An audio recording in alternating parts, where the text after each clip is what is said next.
Subscribe कीजिए हमारे YouTube channel को और नए वीडियो की अपडेट तुरंत पाने के लिए दबाइए बेल आइकन।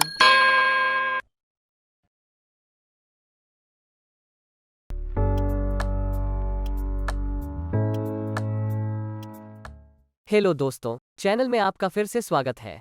अगर मैं मार्केट वॉल्यूम्स के बारे में बात नहीं करता हूं, तो ये प्राइस एक्शन कोर्स पूरा नहीं होगा। इस कोर्स के दौरान हमारा पूरा फोकस प्राइसेस पर रहा। प्राइस एक्शन की सफलता के लिए वॉल्यूम्स एक बहुत ही महत्वपूर्ण भूमिका निभाता है, चाहे वह ट्रेंड्स या पैटर्न्स की पहचान करना हो, चाहे वह ब्रेकआउट्स और फॉल्स ब्रेकआउट्स का पता लगाना हो, चाहे वह किसी ट्रेड से एंट्री और एग्जिट करना हो, वॉल्यूम्स एक आवश्यकता है। जैसा कि आप जानते हैं, वॉल्यूम एक लीडिंग इंडिकेटर है, जिसका अर्थ है कि ये प्राइस से आगे चलती है या बस प्राइसेस में कुछ होने से पहले वॉल्यूम्स पहले से बदलाव दिखाएगा। ट्रेडर्स के रूप में हमारा कर्तव्य प्राइस और वॉल्यूम्स के बीच इस रिलेशन का पता लगाना है, ताकि मार्केट पर एक एज हासिल हो सके या बाजार की प्राइस मूव्स का पहले से अनुमान लगाया जा सके। तो चलिए बिना समय बर्बाद किए तुरंत शुरू करते हैं। मुख्य रूप से वॉल्यूम इंगित करते हैं कि किसी गिवन पीरियड में कितने शेयर खरीदे और बेचे गए हैं। शेयर जितना एक्टिव होगा, उसका वॉल्यूम उतना ही अधिक होगा। उदाहरण के लिए, आप टाटा मोटर्स के 100 शेयर्स 485 रुपये में खरीदने का फैसला करते हैं और मैं टाटा मोटर्स के 100 शेयर्स 485 रुपये में बेचने का फैसला करता हूं, या ये अलग अलग लोग भी हो सकते हैं जो एक ही प्राइस यानी 485 पर कम क्वांटिटीज में बेचना चाहते हैं, जो आपको 100 शेयर देने के लिए जमा किया गया है। यानी मान लें कि उनमें से एक के पास 50 शेयर हैं, दूसरे के पास 30 शेयर हैं और तीसरे ट्रेडर के पास 485 रुपये के समान प्राइस पर बेचने के लिए 20 शेयर हैं, जो खरीदार के ऑर्डर्स के साथ मैच करेगा। तो एक प्राइस और क्वांटिटी का मैचिंग होता है, जिसके परिणामस्वरूप एक ट्रेड होता है। आपने और मैंने एक साथ 100 शेयर्स की वॉल्यूम बनाई है, या आपने और अन्य 3 सेलर्स ने 100 शेयरों का एक वॉल्यूम मैच बनाया है, क्योंकि यदि आप ध्यान दें तो टोटल 100 शेयर्स सेलर्स से बायर्स को ट्रांसफर होते हैं। बहुत से लोग वॉल्यूम को 200 मान लेते हैं, क्योंकि 100 खरीदे गए और 100 बेचे गए। वॉल्यूम को देखने का यह सही तरीका नहीं है, क्योंकि केवल 100 शेयर ही सेलर्स से बायर्स को ट्रांसफर करते हैं। मजेदार बात यह है कि वॉल्यूम्स की जानकारी अपने आप में काफी बेकार है। उदाहरण के लिए, हम एनएसई की वेबसाइट से जानते हैं कि किसी विशेष दिन के लिए रिलायंस इंडिया का वॉल्यूम 16 लाख शेयर्स है। तो मुझे बताएं कि आइसोलेशन में पढ़ने पर यह जानकारी कितनी उपयोगी है। यदि आप इसके बारे में सोचते हैं, तो व्यक्तिगत रूप से उपयोग किए जाने पर इसका कोई महत्व नहीं है और इसलिए वास्तव में हमारे एनालिसिस के लिए इसका कोई मतलब नहीं होगा। हालांकि जब आप आज की वॉल्यूम की जानकारी को प्रीसीडिंग प्राइस ट्रेंड और प्रीसीडिंग वॉल्यूम ट्रेंड के साथ जोड़ते हैं, तो वॉल्यूम की जानकारी अधिक मीनिंगफुल हो जाती है। अब मैं आपको एक टेबल दिखाऊंगा जिसमें विभिन्न सिचुएशंस के लिए 4 प्राइस टू वॉल्यूम रिलेशंस शामिल हैं और इसका रिलेटेड आउटकम्स जो ऐसी सिचुएशंस में एक्सपेक्टेड हैं। आगे बढ़ने से पहले इस निष्कर्ष पर न पहुंचें कि यदि आप यहां दिए गए रिलेशंस को समझते हैं तो आप तुरंत ट्रेड कर सकते हैं। यह इस तरह काम नहीं करता। रियल मार्केट कंडीशंस में इस आइडिया का उपयोग करने के लिए आपको मार्केट स्ट्रक्चर और मार्केट पार्टिसिपेंट्स के बारे में अच्छी समझ होनी चाहिए, जिसके लिए आपको ये समझने की आवश्यकता है कि बड़े प्लेयर्स या इंस्टीट्यूशंस या स्मार्ट मनी कैसे काम करते हैं। नंबर 2, आपको कैंडलस्टिक्स की उचित समझ की आवश्यकता है और विभिन्न प्राइस एरियाज में उनकी रेलेवेंस को भी समझने की आवश्यकता है। अगर आप इन 2 बातों को जान लें तो ये बहुत आसान हो जाएगा। जिन लोगों को इन टॉपिक्स का कोई अंदाजा नहीं है, मैं आपको सलाह देता हूं कि आप इन 2 वीडियोस को पहले ही देख लें, जिनके बारे में हम अपने कोर्स में पहले ही चर्चा कर चुके हैं। प्राइस वॉल्यूम ट्रेंड टेबल को विस्तार से समझने से पहले इस सिनेरियो के बारे में थोड़ा सोचें। जब हम वॉल्यूम में इंक्रीज के बारे में बात कर रहे हैं, तो इसका वास्तव में एक ट्रेडर के लिए क्या मतलब है? इसका रेफरेंस पॉइंट क्या है? या वॉल्यूम अधिक है या वॉल्यूम कम है, ये बताने के लिए मेट्रिक क्या है? क्या ये पिछले दिन की वॉल्यूम नंबर या पिछले वीक की एग्रीगेट वॉल्यूम में इंक्रीज होनी चाहिए? इसका रेफरेंस पॉइंट क्या है? आमतौर पर ट्रेडर्स आज के वॉल्यूम की तुलना या तो पिछले 3 दिनों या 5 दिनों या 10 दिनों या 20 दिनों के वॉल्यूम्स के एवरेज से करते हैं, जो इस बात पर निर्भर करता है कि वे किस प्रकार के ट्रेडर हैं और वास्तव में उनके एनालिसिस की टाइम फ्रेम क्या है।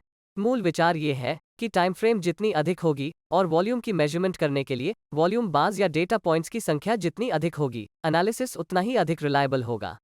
आइए एक स्विंग ट्रेडर के नजरिए से वॉल्यूम्स पर विचार करें। एवरेज वॉल्यूम मेजरमेंट के लिए हमें 1 डे की टाइम फ्रेम और 10 डेज का वॉल्यूम डेटा लेना होगा। एवरेज वॉल्यूम मेजरमेंट हो जाने के बाद हम इसका उपयोग आज के एवरेज की तुलना के लिए कर सकते हैं। आज के वॉल्यूम को एवरेज वॉल्यूम माना जाता है अगर ये पिछले 10 डेज के एवरेज वॉल्यूम के बराबर है। आज के वॉल्यूम को हाई वॉल्यूम या इंक्रीजिंग वॉल्यूम कहा जाता है यदि ये पिछले 10 डेज के एवरेज वॉल्यूम से अधिक है। आज के वॉल्यूम को लोअर वॉल्यूम या डिक्रीसिंग वॉल्यूम कहा जाता है अगर ये पिछले 10 डेज के एवरेज वॉल्यूम से कम है। पिछले 10 डेज एवरेज वॉल्यूम प्राप्त करने के लिए आपको केवल वॉल्यूम बास पर एक मूविंग एवरेज लाइन खींचनी है और हमारा काम हो जाएगा। यह फीचर अधिकांश चार्टिंग प्लेटफॉर्म्स पर मुफ्त में उपलब्ध है, इसलिए आपको हर बार इसकी मेजरमेंट करने की आवश्यकता नहीं है। इस चार्ट में आप देख सकते हैं कि वॉल्यूम्स को हरे और लाल बार्स द्वारा दर्शाया गया है और इसे प्राइस चार्ट के नीचे रखा गया है। वॉल्यूम बार पर खींची गई नीली लाइन 10 डेज के एवरेज वॉल्यूम्स को दर्शाती है।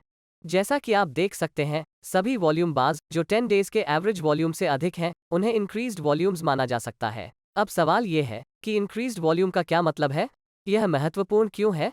वॉल्यूम बढ़ने का मतलब सामान्य से अधिक ट्रेडिंग एक्टिविटी है, जिसका अर्थ है कि अधिक शेयरों का ट्रांजैक्शन किया जा रहा है। अब आप इसके लिए किसे जिम्मेदार मानते हैं? क्या रिटेल ट्रेडर्स अकेले इतनी अधिक वॉल्यूम्स में योगदान कर सकते हैं? कॉमन सेंस आपको बताता है कि यह संभव नहीं है और ये स्पष्ट है कि कुछ इंस्टीट्यूशनल एक्टिविटी हुआ है या कुछ बड़े प्लेयर्स की बड़ी भागीदारी हुई है। उसी तरह एक ट्रेडर के लिए लोअर वॉल्यूम्स का क्या मतलब है? इसका सीधा सा मतलब है कि बड़े इंस्टीट्यूशंस इस समय उस विशेष स्टॉक में इंटरेस्ट नहीं रखते हैं और रिटेल ट्रेडर्स मेजॉरिटी वॉल्यूम्स में योगदान करते हैं। इसलिए शेयर बाजार में सरल लॉजिक ये है कि अगर आप सफल होना चाहते हैं तो बड़े इंस्टीट्यूशंस का फॉलो करें, जैसा कि मार्केट स्ट्रक्चर एपिसोड में चर्चा की गई है। अब आइए वॉल्यूम ट्रेंड टेबल के पीछे की थॉट प्रोसेस को देखें। जब इंस्टीट्यूशनल इन्वेस्टर्स खरीदते या बेचते हैं तो वे स्पष्ट रूप से छोटे हिस्से या छोटी क्वांटिटी में ट्रांजैक्शन नहीं करते हैं। उदाहरण के लिए भारत के LIC के बारे में सोचें। वे भारत के सबसे बड़े डोमेस्टिक इंस्टीट्यूशनल इन्वेस्टर्स में से एक हैं। अगर वे TCS के शेयर खरीदेंगे तो क्या आपको लगता है कि वे 500 शेयर खरीदेंगे या 1000 शेयर?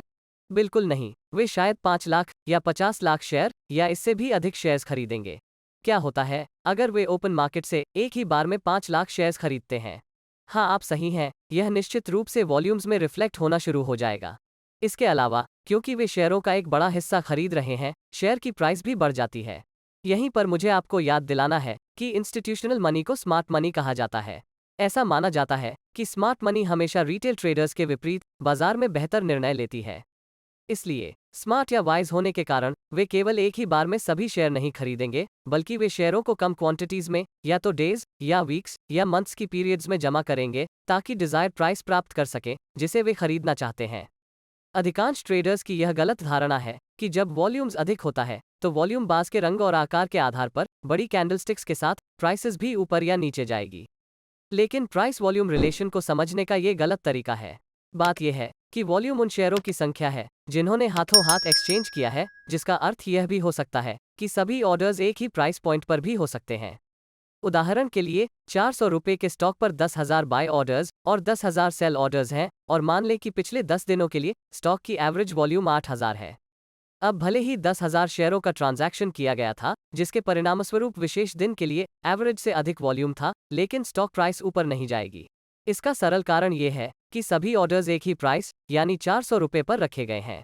दूसरी ओर यदि कीमत को वॉल्यूम में इंक्रीज के साथ बढ़ना था तो हाई प्राइसेस पर अधिक बाय ऑर्डर्स होने चाहिए थे, यानी बायर्स इससे भी अधिक प्राइसेस पर खरीदने के लिए तैयार हैं, और इसी तरह यदि कीमतों को नीचे जाना था तो सेलर्स को और भी लोअर प्राइसेस पर बेचने के लिए तैयार रहना चाहिए। और ऐसे मामलों में हम अपने ट्रेडिंग डिसीजंस के लिए वॉल्यूम्स में इंक्रीज का लाभ उठा सकते हैं। वॉल्यूम कम होने पर भी ऐसा ही होता है। लोअर वॉल्यूम्स का मतलब यह नहीं है कि कीमतें कुछ भी नहीं करेंगी, ये सिर्फ इतना है कि एक्सचेंज किए गए शेयरों की संख्या कम है। लेकिन अगर अभी भी बाइंग या सेलिंग में दिलचस्पी है, जहां बायर्स या सेलर्स द्वारा हायर या लोअर प्राइसेस पर ऑर्डर्स दिए जाते हैं, तो निश्चित रूप से एक मौका है कि प्राइसेस कुछ कर सकती हैं। नुकसान ये है कि बिग प्लेयर्स उस विशेष स्टॉक में इंटरेस्ट नहीं रखते हैं। ये हमें इस कंक्लूजन पर लाता है कि प्राइसेस में बदलाव को रिटेलर्स द्वारा सपोर्ट किया गया था, जो लोअर वॉल्यूम्स से स्पष्ट है। इसलिए यदि आप रिटेल ट्रेडर हैं तो स्मार्ट मनी का फॉलो करना एक वाइज डिसीजन जैसा लगता है। अब हम चारों सिनेरियोज पर विस्तार से चर्चा करेंगे। सबसे पहले, अगर प्राइस और वॉल्यूम दोनों बढ़ रहे हैं, इसका एक ही मतलब है कि कोई बड़ा प्लेयर उस शेयर में इंटरेस्ट दिखा रहा है। जबकि इस धारणा पर चलते हुए कि स्मार्ट मनी हमेशा स्मार्ट चॉइसेस बनाती है, बाजार की एक्सपेक्टेशन बुलिश हो जाती है। इंस्टीट्यूशंस धीरे धीरे और गुप्त रूप से अपनी पोजीशंस बिल्ड करती हैं, लेकिन कभी कभी उस प्राइस पर पर्याप्त लिक्विडिटी नहीं होती है जिसे वे खरीदना चाहते हैं, या ऐसे बहुत से सेलर्स नहीं होते हैं जो उस प्राइस पर बेचना चाहते हैं जिसे इंस्टीट्यूशंस खरीदना चाहती है।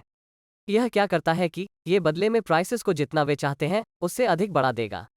ध्यान रखें कि ये बड़े प्लेयर्स डिलीवरी के लिए जो क्वांटिटी लेते हैं वह बहुत बड़ी होती है और इसलिए प्राइस में हर रुपए का डिफरेंस उनके लिए लाखों का होता है। इस कारण से इंस्टीट्यूशंस कुछ क्वांटिटी को बेचना शुरू कर देती है, जिससे प्राइसेस नीचे आ जाएंगी जहां वे खरीदना चाहते हैं, और इस वजह से घबराए हुए सेलर्स स्टॉक को फॉर्मर प्राइसेस पर बेच देंगे। तो पोजीशन बिल्डिंग का यह फेज चार्ट्स में एक्यूमुलेशन या डिस्ट्रीब्यूशन के समान दिखाई देगा।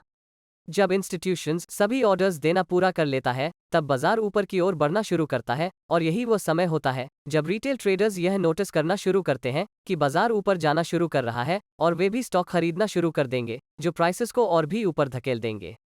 तो यही कारण है कि किसी को स्टॉक में बाइंग के अवसरों को देखना चाहिए, क्योंकि प्राइस और वॉल्यूम्स दोनों बढ़ने पर एक्सपेक्टेशंस बुलिश हो जाती हैं। जब भी आप खरीदने का निर्णय लें, सुनिश्चित करें कि वॉल्यूम्स पर्याप्त हैं। इसका मतलब है कि आप स्मार्ट मनी के साथ खरीदारी कर रहे हैं। इसके अलावा आपको अपने ट्रेड एंट्री की कंफर्मेशन करने के लिए हैमर्स या एंगल्फिंग कैंडलस्टिक्स जैसे बुलिश कैंडलस्टिक पैटर्न्स की तलाश करनी होगी। इसके बारे में अधिक जानकारी आपको मेरे कैंडलस्टिक्स वीडियो में मिलेगी। अब अगर आप एक इंट्राडे ट्रेडर हैं तो सब ठीक है, लेकिन अगर आप एक स्विंग ट्रेडर या निवेशक हैं तो आपको तीसरे पैरामीटर पर भी नजर रखनी होगी, जो या तो डिलीवरी वॉल्यूम या डिलीवरी परसेंटेज है। डिलीवरी वॉल्यूम स्टॉक का वह वॉल्यूम है जो टोटल ट्रेडेड वॉल्यूम में से एक्चुअल बायर्स को डिलीवर किया जाता है, या सरल शब्दों में जो शेयर्स किसी विशेष दिन डिलीवरी के लिए लिए गए थे। 2 साल पहले हमें इन दोनों पैरामीटर से गुजरने की जरूरत थी, क्योंकि डिलीवरी वॉल्यूम्स में BTST ट्रेड्स भी शामिल होंगे, यानी buy today sell tomorrow trades, जो एक एक्यूरेट पिक्चर नहीं देगा। इसलिए हमें डिलीवरी परसेंटेज पर भी नजर रखनी थी। लेकिन अब चूंकि BTST ट्रेड्स बंद हो गए हैं, हम उनमें से किसी पर भी विचार कर सकते हैं। आपको डिलीवरी वॉल्यूम्स का डिटेल्स NSE की वेबसाइट पर मिल जाएगा। मैं इसका लिंक डिस्क्रिप्शन बॉक्स में डालूंगा। डिलीवरी वॉल्यूम का महत्व यह है कि यह आपको बड़े प्लेयर्स या बड़े इंस्टीट्यूशंस के इंटरेस्ट की असली तस्वीर देता है। अगर बड़े इंस्टीट्यूशंस खरीदना शुरू करते हैं तो वे डिलीवरी के लिए शेयर लेंगे, और अगर आप कुछ दिनों के लिए डिलीवरी वॉल्यूम या डिलीवरी परसेंटेज में इंक्रीज देख सकते हैं और इसकी तुलना कर सकते हैं, तो आप बाजार में एक्चुअल बाइंग की इंटेंट को समझ पाएंगे। इसका मतलब यह भी है कि भले ही ओवरऑल ट्रेडेड वॉल्यूम बहुत अधिक हो, यह जरूरी नहीं है कि डिलीवरी वॉल्यूम अधिक होगी, या सीधे तौर पर इसका मतलब यह नहीं है कि निवेशकों की इंटरेस्ट है। इसे केवल भारी ट्रेडिंग एक्टिविटी वाले दिन के रूप में देखा जा सकता है और कुछ नहीं। दूसरे मामले पर चलते हुए, आपको क्या लगता है कि जब कीमत बढ़ती है लेकिन वॉल्यूम घटता है तो क्या होता है? इस स्थिति के बारे में फॉलोइंग टर्म्स पर विचार करें। नंबर 1, कीमत क्यों बढ़ रही है? आसान जवाब, क्योंकि मार्केट पार्टिसिपेंट्स खरीदारी कर रहे हैं। नंबर 2, क्या प्राइस इंक्रीज से जुड़े कोई इंस्टीट्यूशनल बाइंग है? सरल उत्तर, यह आवश्यक नहीं है कि प्राइस इंक्रीज से जुड़े इंस्टीट्यूशनल बाइंग हो। अब महत्वपूर्ण प्रश्न आता है, आप कैसे जानेंगे कि इंस्टीट्यूशनल इन्वेस्टर्स या बड़े प्लेयर्स द्वारा कोई मीनिंगफुल परचेस नहीं की गई है? इस बेसिक असम्पशन से कि अगर वे खरीदारी कर रहे होते तो वॉल्यूम बढ़ जाता, और रियलिटी में वॉल्यूम्स घटता नहीं। इस मामले में प्राइसेस में इंक्रीज हुई लेकिन वास्तव में वॉल्यूम्स में कमी आई। तो घटती वॉल्यूम्स के साथ प्राइस इंक्रीज क्या दर्शाती है? इसका मतलब है कि छोटी रिटेल पार्टिसिपेशन के कारण कीमत बढ़ रही है, और ये वास्तव में बड़े प्लेयर्स द्वारा इन्फ्लुएंशियल बाइंग नहीं है। इसलिए ये प्राइस वॉल्यूम रिलेशन आपको इस बाजार में सतर्क रहने के लिए कह रहा है, क्योंकि यह एक पोटेंशियल बुल ट्रैप हो सकता है। यानी अगर आपने एक लॉन्ग ट्रेड किया है तो इस बात की पूरी संभावना है कि बाजार रिवर्स हो सकता है और ऑपोजिट डायरेक्शन में आगे बढ़ सकता है, जिसके परिणामस्वरूप आपका नुकसान हो सकता है। इसलिए जब वॉल्यूम्स घटने की बात आती है लेकिन बढ़ती कीमतों के साथ, तो हमें सतर्क रहना चाहिए और लॉन्ग टर्म ट्रेड्स नहीं करने चाहिए, क्योंकि बाजार रिटेल ट्रेडर्स द्वारा चलाया जाता है और स्टॉक में कोई एक्चुअल इन्वेस्टर पार्टिसिपेशन या इंटरेस्ट नहीं है। तीसरे प्रकार की ओर बढ़ते हैं, जो वॉल्यूम्स में इंक्रीज के साथ साथ प्राइसेस में कमी है। प्राइस और वॉल्यूम्स के बीच ये विशेष रिलेशन बाजार में एक बेयरिश एक्सपेक्टेशन निर्धारित करता है। ऐसा क्यों होता है? पहला सवाल अपने आप से पूछें, कीमत में कमी क्या दर्शाती है? कीमत में कमी ये दर्शाती है कि मार्केट पार्टिसिपेंट स्टॉक बेच रहे हैं। लेकिन इसके विपरीत वॉल्यूम्स में इंक्रीज स्मार्ट मनी या बड़े इंस्टीट्यूशंस की पार्टिसिपेशन का संकेत देती है। जब दोनों घटनाएं एक साथ होती हैं, यानी प्राइसेस में कमी और वॉल्यूम में इंक्रीज, तो इसका मतलब है कि स्मार्ट मनी स्टॉक बेच रही है। वे इसे धीरे धीरे और गुप्त रूप से करते हैं ताकि मार्केट पार्टिसिपेंट्स को घबराहट ना हो। इस बारे में सोचें कि क्या होता अगर वे एक ही बार में बड़े सेल ऑर्डर देते। यह निश्चित रूप से प्राइसेस और वॉल्यूम्स दोनों में दिखाया जाएगा, यानी कीमत गिर जाएगी और वॉल्यूम्स बढ़ जाएगी। इससे रिटेल ट्रेडर्स में घबराहट पैदा होगी, जो आगे सेलिंग शुरू कर देंगे, और इस एक्सटेंसिव सेलिंग के कारण कीमतें और भी गिरेंगी और इंस्टीट्यूशंस डिजायर्ड प्राइसेस पर नहीं बेच पाएंगी। इसका सीधा असर उनके प्रॉफिट्स पर पड़ेगा।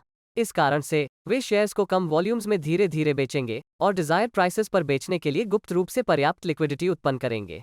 जबकि इस धारणा पर चलते हुए कि स्मार्ट मनी हमेशा स्मार्ट चॉइसेस बनाती है, बाजार में एक्सपेक्टेशन बेरिश की है और इसलिए हमें स्टॉक में शॉर्टिंग के अपॉर्चुनिटीज को देखना चाहिए। इसलिए जब भी आप बेचने का फैसला करें तो सुनिश्चित करें कि वॉल्यूम अच्छा हो। इसका मतलब है कि आप भी स्मार्ट मनी के साथ सेलिंग कर रहे हैं और अपनी ट्रेड एंट्री के लिए बेरिश कैंडलस्टिक पैटर्न्स का उपयोग करके अपने ट्रेड की कंफर्मेशन करें। और अगर आप एक स्विंग ट्रेडर या निवेशक हैं तो डिलीवरी वॉल्यूम या डिलीवरी परसेंटेज को देखना एक अच्छा प्रैक्टिस है, जो इस मामले में डिक्रीज हो रहा होगा क्योंकि इन्वेस्टर्स अपने शेयर बेच रहे हैं। वॉल्यूम में इंक्रीज का मतलब डिलीवरी वॉल्यूम में इंक्रीज होना जरूरी नहीं है, इसे हमेशा ध्यान में रखें। अंतिम मामले की ओर बढ़ते हैं, जो तब होता है जब वॉल्यूम और प्राइस दोनों डिक्रीज हो जाती है। ये सवाल खुद से पूछें। नंबर 1, प्राइस क्यों डिक्रीज हो रही है? क्योंकि मार्केट पार्टिसिपेंट्स बेच रहे हैं। नंबर 2, क्या कोई इंस्टीट्यूशनल सेलिंग कीमतों में गिरावट से जुड़ा है? सरल उत्तर, हम उनकी पार्टिसिपेशन के बारे में सुनिश्चित नहीं हो सकते।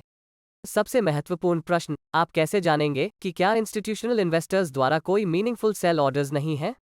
सीधा सा जवाब, अगर वे बेच रहे होते तो वॉल्यूम्स बढ़ जाता, लेकिन इस मामले में वॉल्यूम घट गया। तो प्राइसेस में गिरावट और वॉल्यूम्स में गिरावट क्या दर्शाती है? इसका मतलब है कि स्मॉल रिटेल ट्रेडर्स ही कीमत में डिक्लाइन का कारण है और वास्तव में यह इंस्टीट्यूशनल सेलिंग नहीं है। इसलिए यदि आप स्टॉक बेचने की योजना बना रहे हैं तो आपको सतर्क रहना होगा, क्योंकि यह एक पोटेंशियल बेयर ट्रैप हो सकता है। इसका मतलब है कि अगर आपने किसी स्टॉक को शॉर्ट किया है तो इस बात की पूरी संभावना है कि प्राइस रिवर्स हो सकती है और आपके ट्रेड के खिलाफ जा सकती है। दोस्तों, इस वीडियो के लिए बस इतना ही। यदि आप अपने ट्रेड्स के लिए डिलीवरी वॉल्यूम्स या डिलीवरी परसेंटेज का एनालिसिस करने के बारे में अधिक जानना चाहते हैं तो मुझे कमेंट्स में बताएं। और अगर आपने कुछ नया सीखा है तो एक लाइक करें और चैनल को सब्सक्राइब करना ना भूलें, ताकि आप आने वाले किसी भी वीडियोस को मिस न करें। मैं आप लोगों से अगले वीडियो में मिलूंगा।